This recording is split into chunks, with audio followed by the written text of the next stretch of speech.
सम्भाषणसन्देशसंस्कृतमासपत्रिकायां प्रकाशितानां बालकथानां ध्वनिप्रसारणम् इदं बालमोदिनी इति। शान्तिसङ्केतः कपोतः। पूर्वम् उभौ देशौ आस्ताम्। तयोः राज्ञोः मैत्री उत्तमा आसीत्। 15 वर्षाणि यावत् ताभ्यां देशाभ्यां युद्धमेव न दृष्टम्।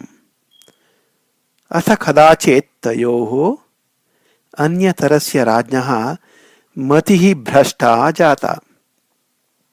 अतः सः प्रतिवेशिराज्यस्य वशीकरणाय रहसि सन्नाहं कृत्वा ससैन्यं युद्धाय प्रस्थितवान् एव।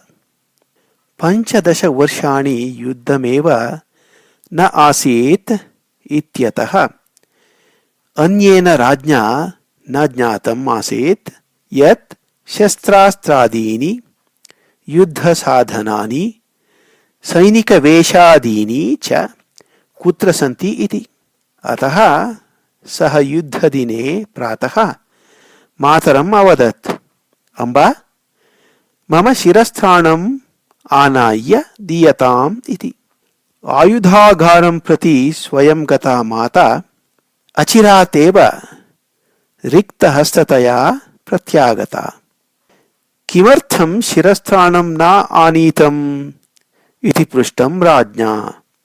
तदा माता अवदत्, मया तत् आनेतुं न शक्यते इति। किं तत् तावत् भारयुतं वर्तते? एवं तर्हि अहमेव आनयामि इति उक्त्वा राजा शिरस्त्राणस्य आनयनाय स्वयं ततः प्रस्थितवान्। तदा माता तं निवारयन्ती अवदत्, वत्स, तस्य भारविषयः मया न ज्ञायते। शिरस्त्राणे सन्ति कपोतस्य केचन सद्यो जाताः शिशवः।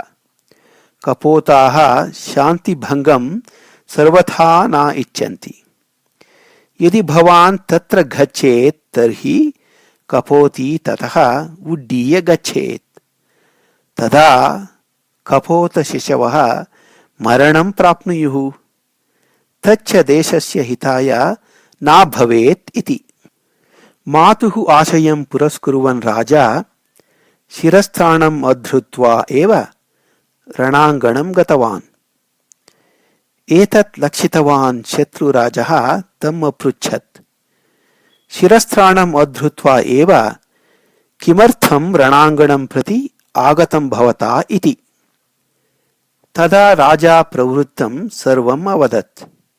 शत्रुराजः तस्मिन् वचने विश्वासम् अकुर्वन् वस्तुस्थितेः परिज्ञानाय कश्चित् भटं प्रेषितवान्। सः भटः राज्ञः शस्त्रागारं गत्वा शिरस्त्राणे स्थितं कपोतपरिवारं प्रत्यक्षं दृष्ट्वा प्रत्यागत्य स्वस्य राजानम् आत्मना दृष्टं सर्वं निवेदितवान्।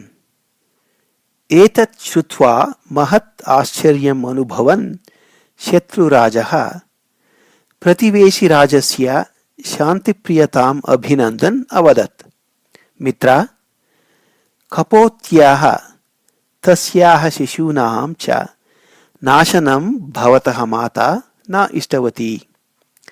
एवं स्थिते युद्धकारणतः असंख्यानां सैनिकानाम् अनपराधानां जनानां च मरणे प्रयासः कथम् औचित्यम् आवहेत्?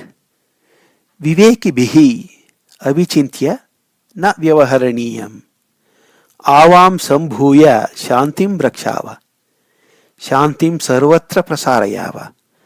कपोतः एव शान्तेः सङ्केतः भवतु इति। तस्मात् दिनात् कपोतः शान्तिसङ्केतत्वेन परिगण्यमानः अस्ति।